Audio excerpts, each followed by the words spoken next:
واستنى بسنته إلى يوم الدين. أما بعد. Tajuk kita pada hari ini iaitu berkenaan dengan ilmu kalam dan juga falsafah.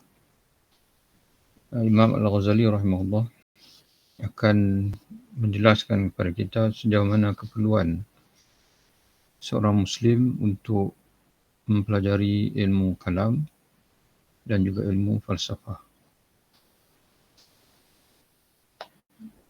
Qala rahimahullah wa nafa'allahu bi'ulumihi fid dharain amin. Fa in qulta falima lam turid fi aqsamil ulum al-kalam wal falsafah.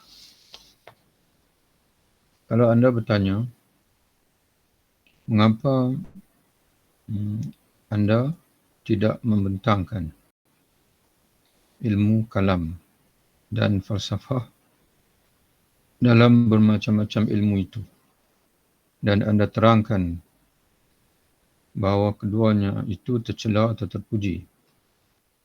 Jadi Imam Al-Ghazali dia membuat satu andaian lah, kalau kamu persoalkan dalam cabang-cabang ilmu yang dikemukakan sebelum ini, di mana Imam Al-Ghazali rahimahullah membahagikan ilmu agama, ilmu syarak itu pada 4.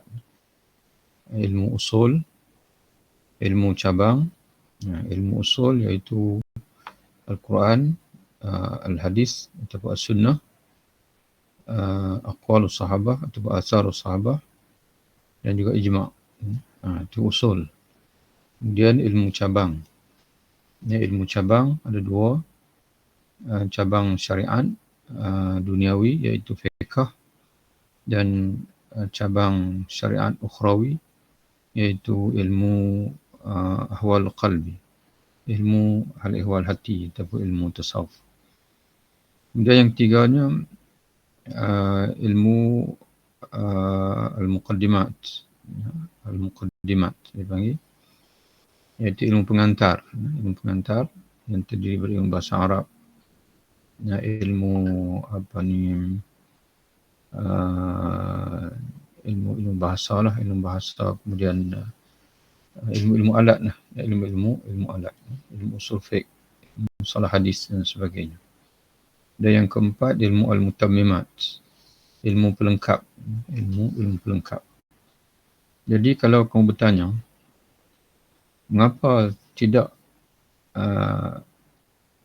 aku masukkan ilmu kalam dan ilmu falsafah dalam senarai ilmu-ilmu yang dibentangkan tadi, kemudian kamu susulkan pula dengan ulasan apakah ilmu falsafah dan juga kalam ini ilmu yang tercela ataupun ilmu terpuji. Maka kata Imam Ghazali, ketahuilah bahawa hasil yang dilengkapi padanya ilmu kalam ialah dalil-dalil yang bermanfaat. Jadi tuan-tuan letak sikit situ dalam kurungan, ketahuilah bahawa jika hasil yang ingin dicapai daripada ilmu kalam itu ialah untuk melengkapi dalil-dalil yang bermanfaat, dalil yang bermanfaat untuk mengukuhkan akidah, maka Al-Quran dan hadis itu melengkapi padanya. Itu pandangan Imam Ghazali sebut begitulah. Kalau alasan mempelajari ilmu kalam itu untuk sebagai melengkapi dalil-dalil yang beri manfaat untuk mengukuhkan akidah, kalau melihat dari aspek itu, kata Imam Ghazali, maka Al-Quran dan hadis itu melengkapi padanya. Mana sudah madai. Sudah madai. Yang di luar dari Al-Quran dan Sunnah, maka ada kalanya pertengkaran. Mana melebihi daripada Al-Quran dan Sunnah itu, dia kata ada kalanya merupakan pertengkaran yang tercela. Dan ini termasuk perbuatan bid'ah yang akan jelaskan nanti. Dan ada kalanya permusuhan yang menyangkut dengan partai-partai yang berlawanan. Partai ini maknanya firqah-firqah lah. Mu'tazilah, dipanggil Jabariyah, dan sebagainya, yang saling berdebat. Yang saling berlawanan, yang saling berdebat. dipanggil.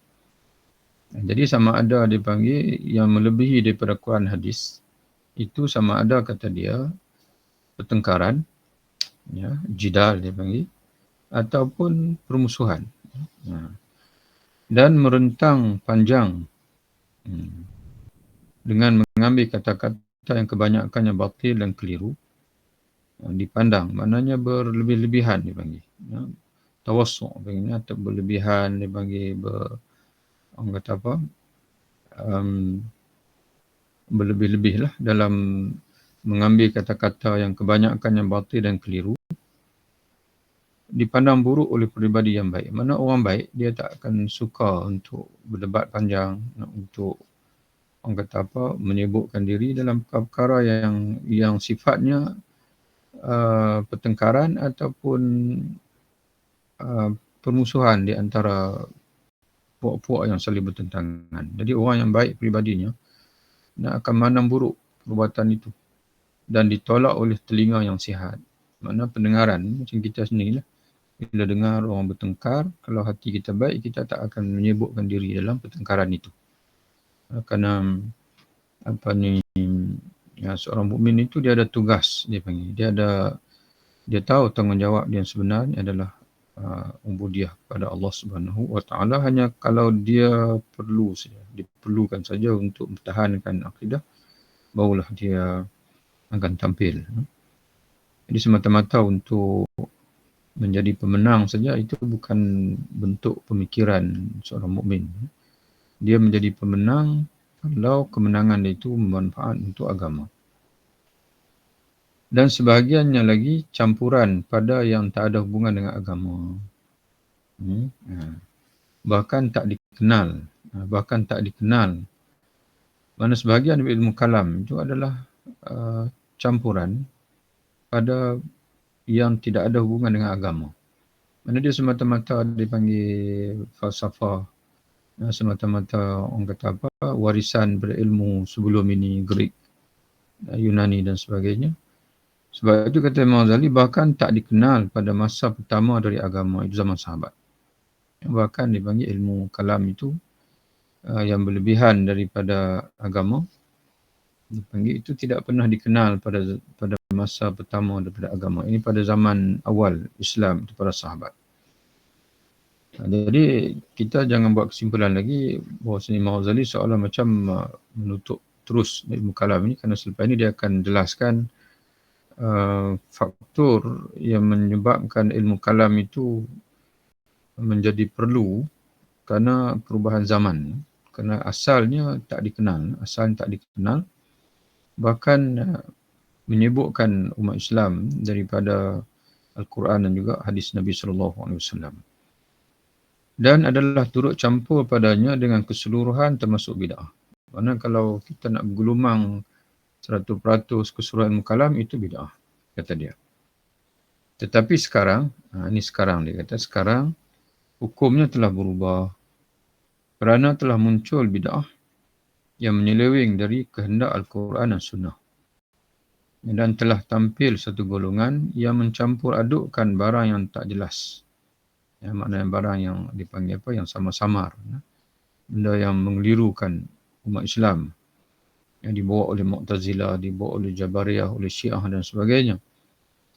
Lalu mereka menyusun kata-kata yang tersusun sehingga yang ditakuti itu memperoleh keizinan kerana terpaksa. Jadi sehinggalah dipanggil yang ditakuti tadi, yang sepatutnya ditakuti, iaitu tidak tidak disibukkan umat Islam dengannya kerana dibimbang akan merosakkan akidah mereka, tapi oleh kerana munculnya mereka yang menyusun kata-kata yang tersusun, menulis kitab, menulis buku, Syiah menulis buku, menulis kitab, Mu'tazilah pun menulis pandangan-pandangan mereka dan sebagainya, kemudian tersebar di kalangan masyarakat dan sebagainya, maka benda yang sepatutnya ditakuti, mana ditinggalkan oleh orang Islam, memperoleh keizinan,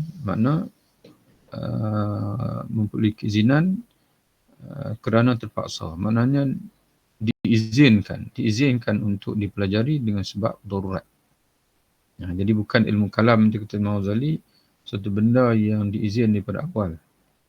Yang tidak diizinkan kerana darurat, iaitu seumpama kita sebut beginilah, asal-asalnya seorang Muslim itu tak perlu sangat untuk mempelajari tentang riba, sekadar belajar bahawasanya riba itu haram.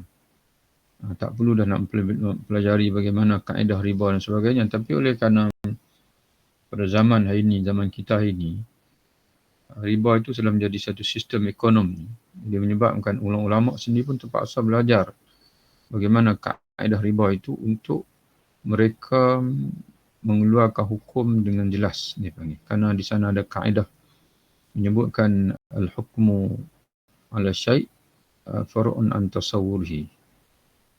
Nak menghukum tentang sesuatu itu merupakan cabang daripada gambaran kita terhadap sesuatu. Kalau gambaran kita tentang sesuatu itu salah, maka keputusan hukum yang kita akan berikan kepada dia pun salah lah, sebab gambaran kita tak betul. Jadi sebab itu para ulama perlu mendalami sistem riba dalam bank konvensional untuk melihat satu persatu di mana dipanggil sisi-sisi riba tu. Yang riba kerana sudah tidak dianggap, sudah tidak digunakan istilah riba pada hari ini. Digunakan istilah interest dan sebagainya. Apakah benar interest itu riba ataupun tidak, maka perlu mendalami apakah konsep interest itu menyamai konsep riba dalam Islam. Jadi begitu juga untuk umat Islam, para ulama menjelaskan kesesatan, kesilapan, kebatilan firqah-firqah ini yang menyebutkan diri dengan ilmu kalam dan juga falsafah. Para ulama sendiri pun terpaksa untuk pelajari falsafah dan ilmu kalam. Bukan kerana asal ilmu itu perlu dipelajari, tetapi dipanggil sepatutnya ilmu itu perlu ditakuti, mana perlu dielakkan. Tapi oleh kerana situasi yang berlaku, maka ilmu yang sepatutnya dielakkan itu memperoleh keizinan dipanggil darurah, dengan sebab darurat. Bahkan telah menjadi sebahagian dari fardu kifayah, mana kena ada sebahagian yang mempelajari, yang memahami untuk membolehkan mereka menjelaskan kekeliruan ahli falsafah dan juga ahli kalam, Mu'tazilah dan sebagainya itu dengan baik. Iaitu jadi kadar mana yang perlu dipelajari itu, iaitu kadar yang dihadapi.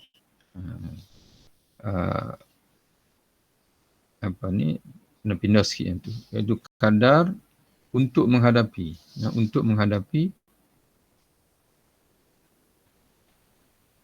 Kadar untuk menghadapi pembuat bid'ah. Sekadar itulah. Apabila mereka, tambah sikit itu, apabila mereka bermaksud menyeru orang pada bid'ah. Jadi kalaulah dipanggil bid'ah itu hanya ada dalam kitab, tak perlu sebenarnya untuk kita mengorek bid'ah yang ditulis oleh pembuat bid'ah itu dalam kitab, kemudian kita pula korek, cerita dengan masyarakat, kita jawab. Itu tak betul.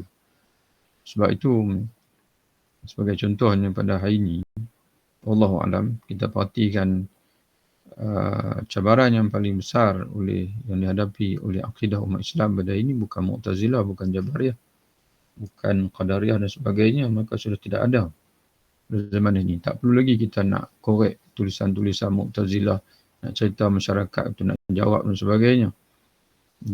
Jadi sekarang ni cabaran yang paling besar ialah sekular, yang masih lagi kuat sebenarnya dalam sistem pendidikan kita. Sains dipelajari, penala sekular, biologi, geografi dan sebagainya, yang tidak ada langsung, ataupun kalau ada pun mungkin kesedaran guru itu.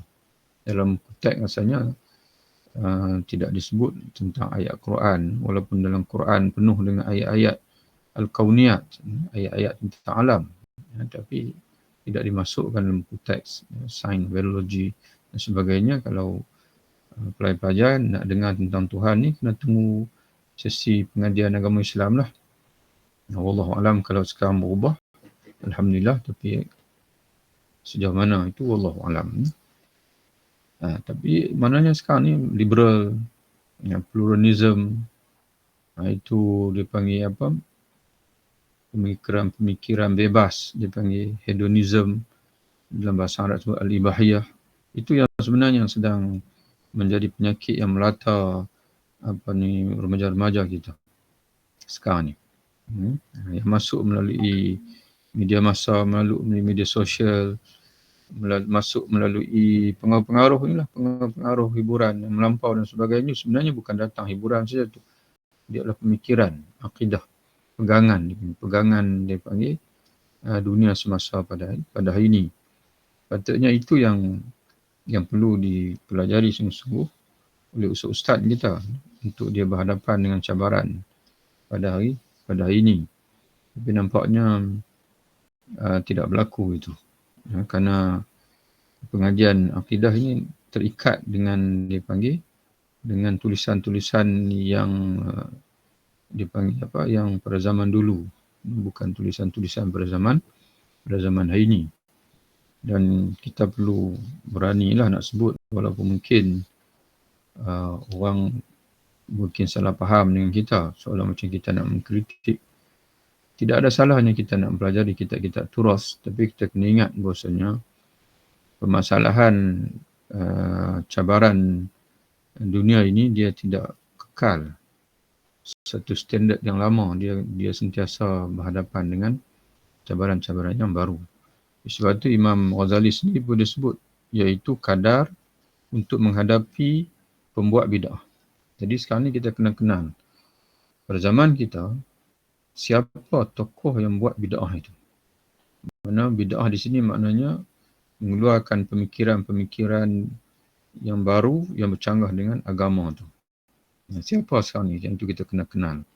Apakah teori Darwin masih lagi kukuh, ataupun di sana dia panggil teori-teori falsafah barat, falsafah macam-macam falsafah barat, sama ada dari sudut dia panggil psikologi, dari sudut pendidikan, dari sudut pandangan tentang alam semesta, dan sebagainya. Yang pertama. Yang keduanya, apabila mereka bermaksud menyeru orang kepada bid'ah mereka, ada pun bid'ah yang makna dah tenggelam, yang hanya berada dalam buku, itu tak perlu disebutkan. Sebaliknya bid'ah yang diperkatakan, itu yang perlu kita bahaskan, kata Imam Ghazali. Dan yang demikian kepada batas yang tertentu. Mana batas tertentu saja ilmu kalam ini. Jangan berlalut-lalut. Jangan kita keterlaluan. Akan kami sebut nanti pada bab yang akan datang, insya-Allah. Dia akan sebut nanti. Adapun falsafah, kata dia, maka tidaklah ia suatu ilmu yang berdiri sendiri. Jadi sebab itu, tuan-tuan sekalian, kita balik pada asal tadi.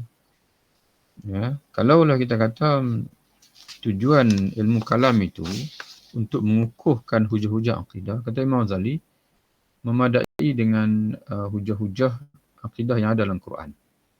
Iaitu ayat-ayat Al-Kauniyah yang Quran bawa, kemudian hujah-hujah mantik yang ada dalam Quran. Jadi sebab itu,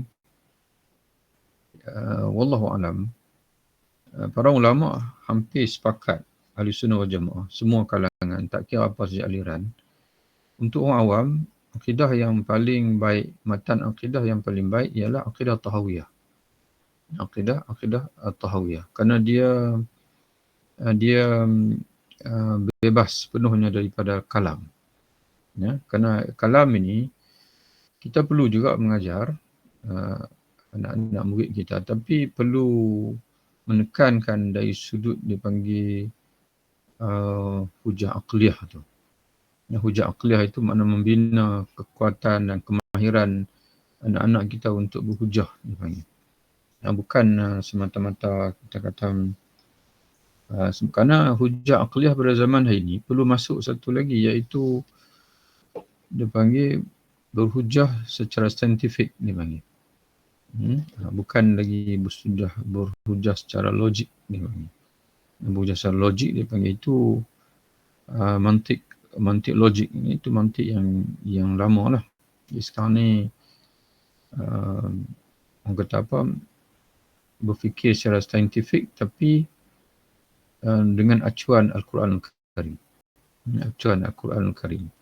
Jadi ala kulli hal, anak-anak kita pada zaman hari ini dia perlu belajar sains, dan dia perlu untuk didedahkan dengan sains Islam, yang cara berfikir dipanggil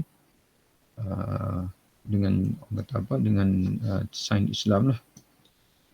Kerana zaman hari ini ni zaman banyak penemuan-penemuan baru yang berlaku dan semuanya sebenarnya mengesahkan apa yang telah ada dalam Quran dan juga dalam hadis Nabi sallallahu alaihi wasallam. Adapun falsafah, maka tidaklah ia suatu ilmu yang berdiri sendiri, tetapi terdiri dari 4 bahagian. Pertama, ilmu ukur dan ilmu berhitung. Dalam bahasa Arabnya, Imam Al-Ghazali menyebutkan ilmu Al-Handasah. Al-Handasah ni adalah ilmu kejuruteraan. Ilmu kejuruteraan. Al-Hisab, ilmu matematik.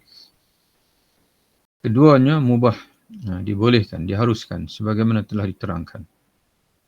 Dan tidak dilarang kedua ilmu itu kecuali orang yang ditakuti akan melampaui kepada ilmu yang tercela. Mana kalau dikhawatirlah dia belajar ilmu kejuruteraan, ilmu hisab, matematik ini kalau berlebihan boleh bawa kepada tercela, maka itu menjadi faktor ilmu itu dilarang. Bukan kerana asal ilmu itu terlarang, tidak. Kebanyakan orang yang bergiat dalam lapangan ilmu yang dua tadi, yakni ilmu kejuruteraan dan juga ilmu matematik ini, lalu keluar kepada bid'ah. Mana kalau berlebihan, maknanya dia akan cenderung untuk jatuh kepada bid'ah. Wallahu alam lah apa maksud bid'ah dari sudut mana itu. Ya, kemungkinan lah. Dari itu orang yang lemah harus dijaga dari kedua ilmu tadi, bukan kerana ain diri kedua ilmu itu. Sebagaimana dijaga anak kecil dari tepi sungai kerana takut jatuh ke dalam sungai. Bukan kerana sungai itu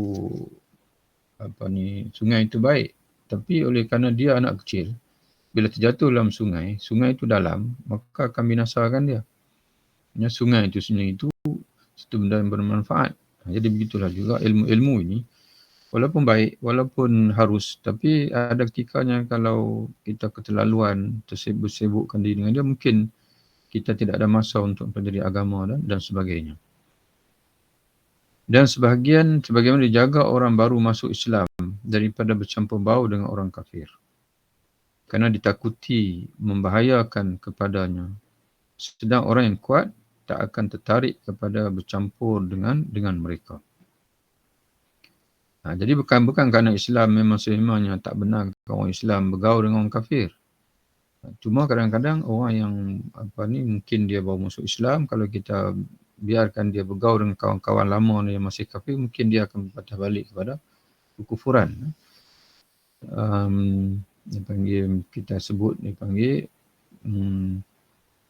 mungkin kaedah dia panggil saddan li zari'ah, dia panggil menutup jalan yang bawa kepada kejahatan, kesesatan dan sebagainya. Walaupun secara hukum asalnya perkara itu harus. Cabang yang kedua, ilmu falsafah adalah ilmu mantik, ilmu logika, iaitu membahas cara membuat dalil dan syarat-syaratnya. Membuat batas dalil dan syaratnya. Dan keduanya itu masuk dari ilmu kalam. Ini dia kata ilmu mantik. Walaupun satu cabang ilmu falsafah adalah ilmu mantik, tak perlu kita bahaskan satu sendiri kerana ia termasuk ilmu kalam. Jadi sebagaimana hukum mempelajari ilmu kalam, maka juga hukum mempelajari ilmu mantik. Iaitu dipelajari sekadarnya saja yang diperlukan untuk kita berhujah dengan golongan dipanggil ahli bid'ah. Yang ketiga, ilmu ketuhanan. Ilmu ketuhanan iaitu ilmu ilahiyat. Dalam bahasa Arab sebut ilmu ilahiyat ataupun ilmu metafizik. Ini ilmu metafizik. Iaitu membahas tentang zat Allah Ta'ala dan sifatnya. Ini termasuk juga dalam ilmu kalam. Termasuk juga ilmu kalam. Para filosof tidak menyendiri mengenai ilmu ketuhanan dengan bentuk suatu ilmu yang lain. Jadi kata ahli falsafah ni, kata Imam Ghazali, dia bukan membahaskan ilmu ketuhanan ni sebagai satu ilmu yang teras dan tersendiri, tidak. Dia hanyalah satu cabang saja, satu cabang dalam falsafah. Tapi mereka menyendiri dengan bentuk aliran-aliran mazhab-mazhab. Maknanya yang menjadi mereka berbeza itu ialah apabila mereka bentuk aliran atau mazhab. Makna berfikir ketuhanan dengan cara mereka sendiri. Menjadi contohnya Mu'tazilah, dia menyatakan bahawa Tuhan ni tidak ada sifat. Tidak ada sifat. Itu menjadi satu, orang panggil apa, trend Mu'tazilah lah di antaranya. Menafikan sifat Tuhan. Menafikan sifat daripada Tuhan. Tuhan berkuasa dengan zat. Tuhan berilmu dengan zat. Dia panggil. Itu. Dan begitu juga persoalan-persoalan yang berkait bahas tentang kalam. Kalamullah. Bagi mereka dipanggil apa? Al-Quran kalamullah. Itu adalah bersifat hadis, bukan qadim dia panggil. Lalu bertentangan dengan pandangan ahli sunnah yang mengiktikadkan bahawa Al-Quran itu adalah kalamullah yang qadim. Jadi sebahagian daripadanya adalah kufur. Mana sebahagian aliran itu yang mana mereka menyendiri. Adapun bahagian-bahagian yang mana mereka sama dengan orang Islam yang lain, itu jelas. Tapi sekarang ni aliran-aliran yang mana mereka berpandangan itu terasing daripada Ahlussunnah wal Jamaah. Daripada dipanggil akidah yang orang kata apa, yang dipegang oleh para sahabat tabi'in dan tabi'in dan sebagainya. Jadi sebahagiannya membawa kepada kekufuran dan sebahagian adalah bid'ah. Mana bid'ah dengan mana sesat lah. Tidak jatuh kufur tapi menyeleweng. Sebahagian mana, dan para ulama menghukumkan di antaranya yang i'tiqad yang bawa kepada kekufuran iaitu alam qadim yang dipegang oleh ahli falsafah. Alam ni adalah qadim. Tapi kalau dalam masalah dipanggil apa ni, menafikan sifat daripada Tuhan, itu kata mereka pandangan yang sesat. Istilah-istilah yang tidak pernah disebut oleh sahabat dan sebagainya. Kenapa tidak dikatakan kufur? Kerana mereka tidak menafikan Allah itu berilmu. Cuma kata mereka Allah itu maha berilmu tapi dengan zat dia. Bukan dengan sifat. Allah tidak, kalau kita kata Allah Ta'ala itu bersifat, makna Allah itu tersusun-susun. Bersusun-susun daripada sifat dia tidak tunggal. Perbahasan begitu. Kata ulama seperti Imam Ghazali dan sebagainya. Perbahasan yang bid'ah kerana tidak pernah dibahas oleh sahabat-sahabat. Maknanya perbahasan itu menyebutkan orang Islam. Perbahasan baru. Yang mana sepatutnya tak disembangkan pun. Tapi oleh kerana mereka mula sembang dan mereka mula menebarkan pandangan-pandangan yang menyimpang, jadi menyebabkan ulama Ahlussunnah sendiri pun terpaksa masuk campur juga. Terpaksa masuk campur bukan kerana benda itu perlu, tapi darurat. Sebagaimana Imam Ghazali sebut di awal tadi. Sebagaimana aliran Mu'tazilah pun tidaklah merupakan suatu ilmu yang berdiri sendiri. Tetapi penganutnya adalah suatu golongan dari ulama mutakallimin, yang ulama ilmu kalam.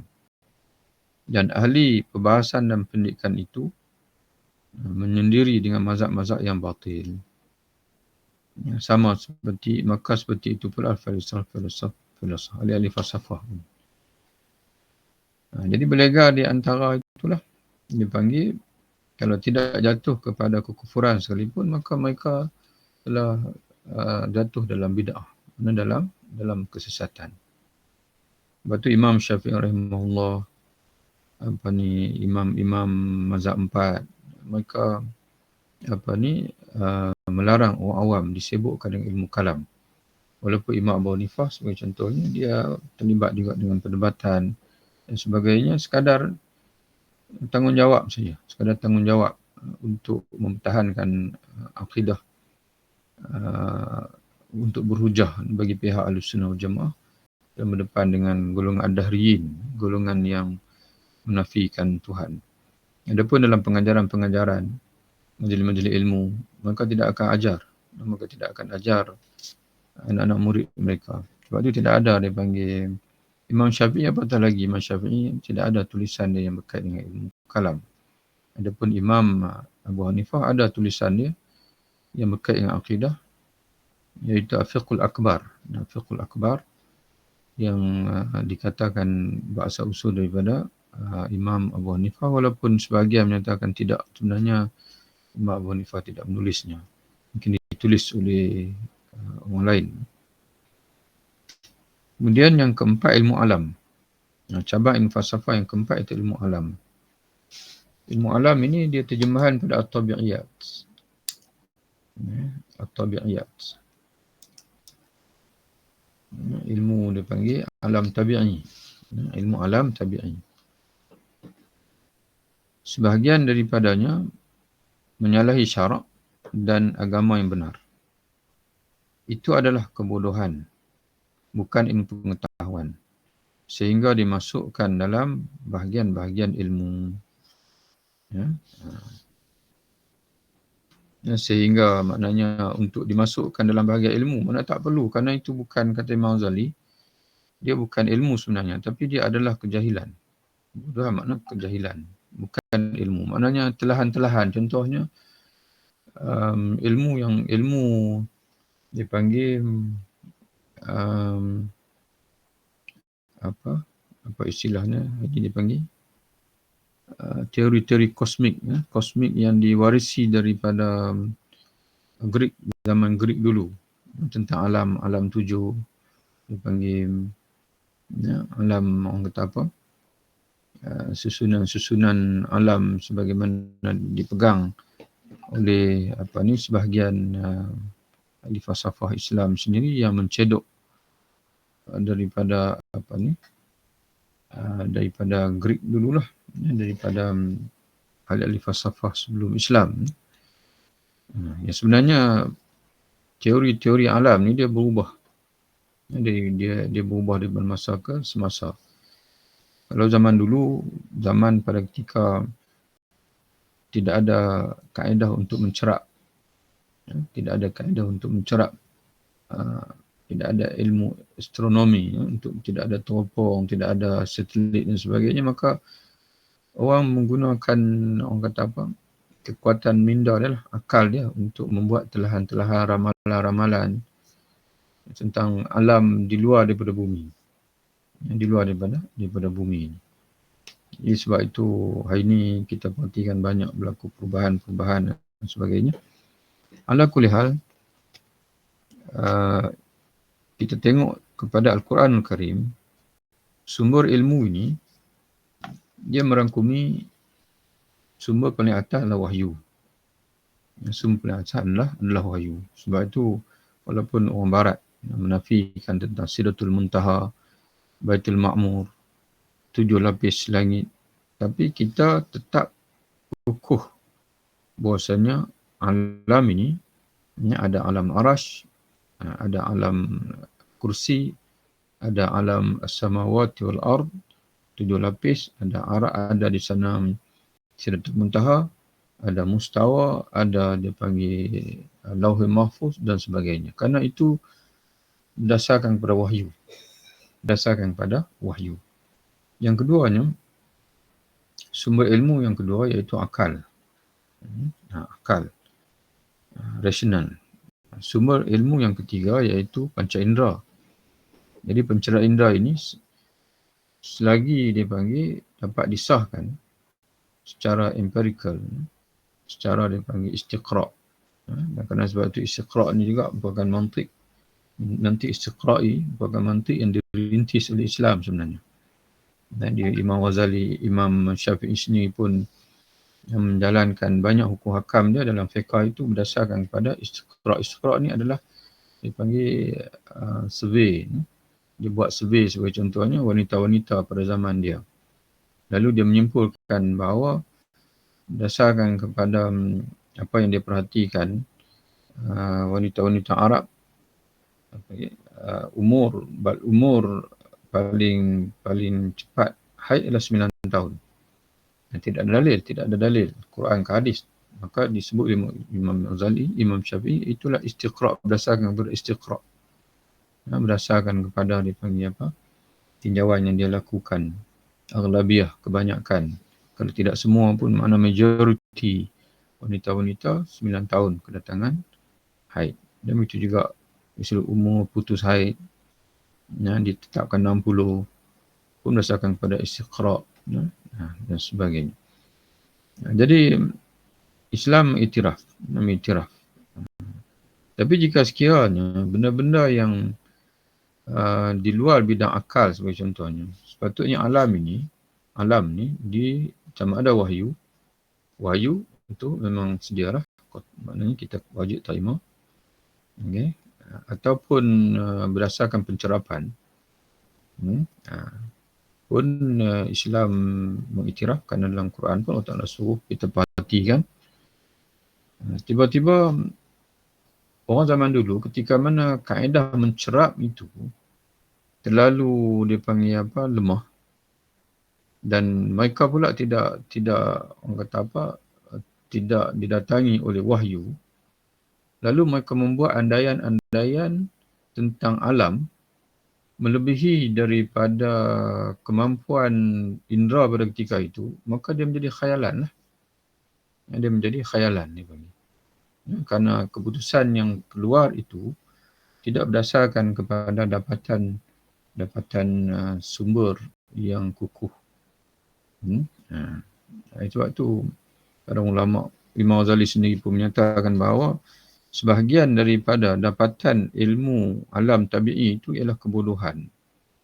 Maknanya benda yang didapati orang kata dengan telahan-telahan yang berdasarkan ramalan-ramalan dan sebagainya. Jadi kerana itu Nabi sendiri pun menyebutkan, kalau orang zaman dulu yang sinonim dengan ramalan ni disebut kahinan atau arafan. Nabi sendiri pun sebut, man ata kahinan arafan, siapa yang bertemu dengan tukang tilik, tukang ramal, kahinan atau arafan, dan bertanyakan suatu tilikan teramalan, lalu dipercayai tilakan ramalan yang dilakukan itu, lam tuqbal salatu, tidak akan diterima sembahyangnya selama 40 hari. Sebahagian lagi pembahasan tentang sifat-sifat jisim, benda yang bertubuh dan kegunaannya, cara berubah dan bertukar bentuknya. Dan itu menyerupai dengan pandangan para doktor. Bedanya, doktor itu memerhatikan pada tubuh manusia khususnya dari segi ia sakit dan sihat. Sedang para ahli ilmu alam tabi'i itu memperhatikan pada seluruh benda yang bertubuh, yakni berjisim, dari segi ia berubah dan bergerak. Dan ini digunakanlah dalam perbahasan dapatan dipanggil falsafah ini, memang digunakan oleh ulama-ulama kalam. Iaitu tabiat alam ini ialah dipanggil berubah dan bergerak.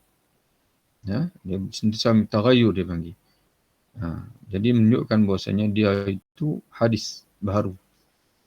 Kerana dipanggil benda yang qadim, dia tidak akan mengalami perubahan. Jadi hanya Allah Ta'ala saja yang tidak berubah dan juga tidak bergerak, tidak berpindah dan juga tidak mengalami perubahan. Itu memang seolah-olah macam kita kata di antara dapatan falsafah yang benar, yang diakui oleh panca indera, al-hawas, dan juga oleh akal, bahkan oleh wahyu. Jadi kalau ilmu ulama-ulama ataupun orang yang bercakap tentang alam tabi'i itu dari segi situ. Dan para doktor pula, mereka juga bergelumang dengan ilmu alam tabi'i ini, dipanggil biologi. Tapi dari sudut kesihatan, sihat dan juga sakit ataupun sihat. Jadi seolah-olah Imam Ghazali dia mengakui, maknanya ada sisi yang benar ilmu tentang alam tabi'i ini. Di antaranya ilmu kedoktoran. Dan begitu juga ilmu dipanggil dapatan-dapatan daripada falsafah yang berkait dengan jisim, dipanggil sifat-sifat jisim. Sifat-sifat jisim iaitu berubah dan mengalami perubahan, dipanggil kita parti sendirilah, maknanya manusia hidup kemudian mati menjadi tanah. Daripada tubuh manusia itu menjadi tanah. Dan kemudian pokok pun sama juga. Mana sentiasa air sebagai contohnya diserap naik ke awan sana, kemudian mengalami kitaran turun sebagai hujan dan sebagainya. Itu dipanggil memang sifat alam. Kesimpulannya Imam Ghazali dia tidak menolak secara total ilmu alam tabi'i, kerana ada ilmu yang betul, yang benar, tapi ada juga yang mana yang berupa khayalan, kebodohan, yang hasil dipanggil yang mana yang tidak matang. Tetapi ilmu kedoktoran mempunyai kelebihan dari ilmu alam, iaitu ilmu alam itu memerlukan pada ilmu kedoktoran. Ini kena pindah sikit lah, iaitu ilmu alam itu diperlukan. Ilmu kedoktoran itu diperlukan berbanding ilmu alam. Kerana itu diperlukan untuk kesihatan tubuh. Ilmu kedoktoran itu diperlukan untuk kesihatan tubuh. Tapi banyak ilmu alam tabi'i ini, contohnya bersembang tentang alam tujuh, alam nasut, alam lahut, alam itu, alam ini dan sebagainya, sebagaimana oleh ahli falsafah dulu lah yang terpengaruh dengan teori alam ala Greek itu hanya sembang sajalah, tak diperlukan pun. Kalau kita tak belajar pun tak ada rosak apa pun. Tapi ilmu kedoktoran kalau tak dipelajari akan menyebabkan kita mengabaikan kesihatan. Jadi ilmu kalam itu termasuk dalam jumlah usaha yang wajib secara kifayah. Ini Imam Ghazali buat tanda sikit. Ini yang dia janji tadi ni. Dia janji dekat kita tadi, maksudnya bahagian awal tadi dia kata akan kami sebutkan nanti pada bab yang akan datang. Mana batas tertentu daripada ilmu kalam yang diperlukan. Jadi kata dia, kalau nak letak tajuk, letak tajuk situ. Kadar ilmu kalam yang diperlukan. Jadi ilmu kalam itu termasuk dalam jumlah usaha yang wajib secara kifayah. Berdasarkan kepada bukan asal. Bukan hukum asal. Tapi berdasarkan kepada cabaran yang dihadapi oleh semasa. Iaitu untuk menjaga hati. Tulislah hasyiah itu. Hati ini akidah orang awam. Dari pengkhayalan ahli bid'ah. Pengkhayalan ahli bid'ah maknanya yang membuat telahan-telahan, membuat andaian-andaian tentang akidah yang di luar daripada yang diperkatakan oleh Al-Quran. Yang demikian itu terjadi dengan terjadinya bid'ah. Makna muncul keperluan itu kerana munculnya bid'ah. Sebagaimana datangnya keperluan manusia menyewa pengawal dalam perjalanan haji. Yang asalnya perjalanan haji itu tak perlu pengawal, tapi oleh kerana adanya perompak, maka mencari pengawal untuk mengawal perjalanan haji itu menjadi perlu.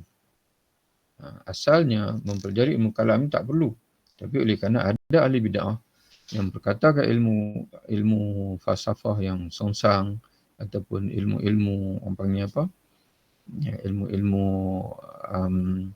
perdebatan yang mengelirukan umat, maka perlulah ulama-ulama tampil mengawal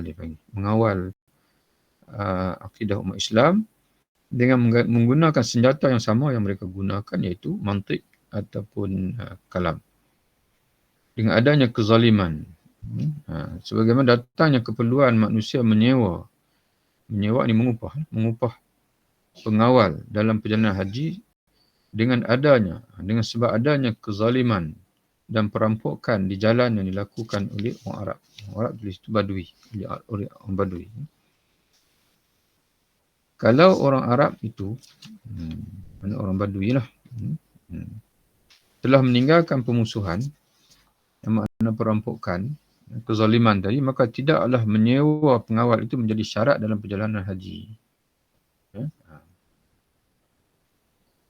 Sebab dalam kalau kita mengaji dalam fiqh, di antara syarat wajib haji ialah istita'ah. Kemampuan dari sudut zat, bekalan dia panggil. Dan juga kenderaan. Dan satu lagi ialah amnut tariq. Aman perjalanan. Maka ulama bahas, jika sekiranya untuk mencapai keamanan dalam perjalanan itu memerlukan mengupah pengawal, apakah perlu diupah? Maka ulama juga ya, jika dia mampu untuk mengupah mengawal dia dalam perjalanan, maka wajib haji. Haji itu wajib. Dia dikira orang yang memperolehi keamanan dalam perjalanan. Jadi maknanya, tapi bukan mengupah pengawal itu wajib daripada awal, tidak. Wajib kerana keperluan. Maka kerana itulah kalau tukang bid'ah itu telah meninggalkan perkataan yang sia-sia, maka tak perlu lagi menambah dari apa yang ada pada masa sahabat Nabi. Jadi akidah ni, pengajaran akidah ni, kalau sudah bersih dari bid'ah, zaman kita katalah, tidak ada lagi orang yang menjajah, dipanggil pandangan-pandangan, pemikiran-pemikiran yang menjadi bid'ah dalam akidah ini, maka kita perlu berpada dengan pengajian akidah sebagaimana masa sahabat, kata Imam Ghazali. Pada masa sahabat saja. Tak perlu nak sibukkan. Kerana Imam Ghazali menekankan kita perlu sibukkan dengan ilmu akhirat. Dan perlukan sibukkan dengan ilmu muamalah dan seterusnya, mudah-mudahan kita memperoleh ilmu kasyafah.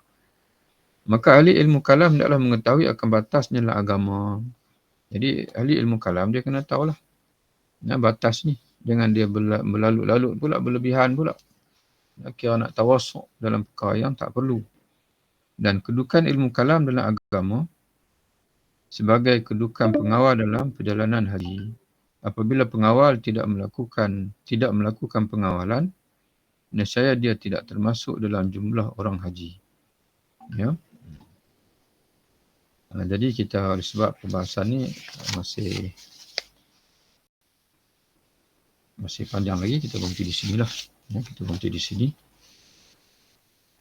Jadi sebab itu, sebagaimana kita Imam Al-Ghazali, dia letakkan ilmu usul iaitu Quran, hadis, ijma' dan juga asarus sahabah. Itu yang sepatutnya banyak dipelajari oleh orang Islam.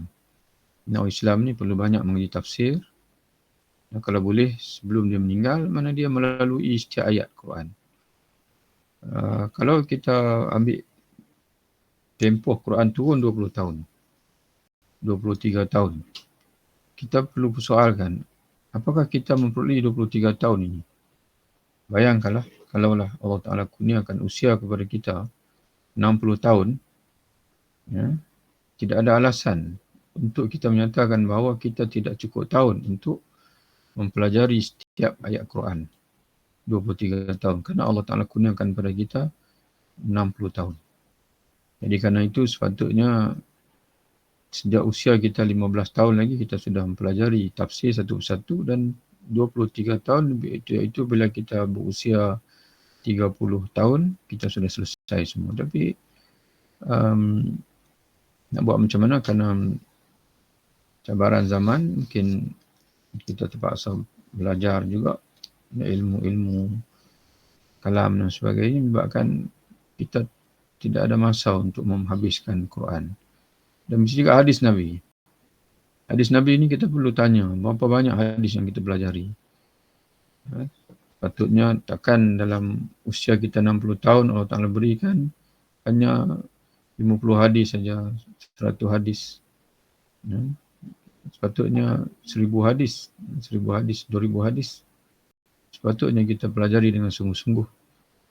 Begitu juga asarus sahabah, qaul sahabat dan sebagainya. Jadi karena itu dalam Imam Al-Ghazali, walaupun orang mengkritik hadis-hadis dalam kitab Al-Ghazali ini ada lebih kurang 4,000 hadis dari Ihya Ulumuddin.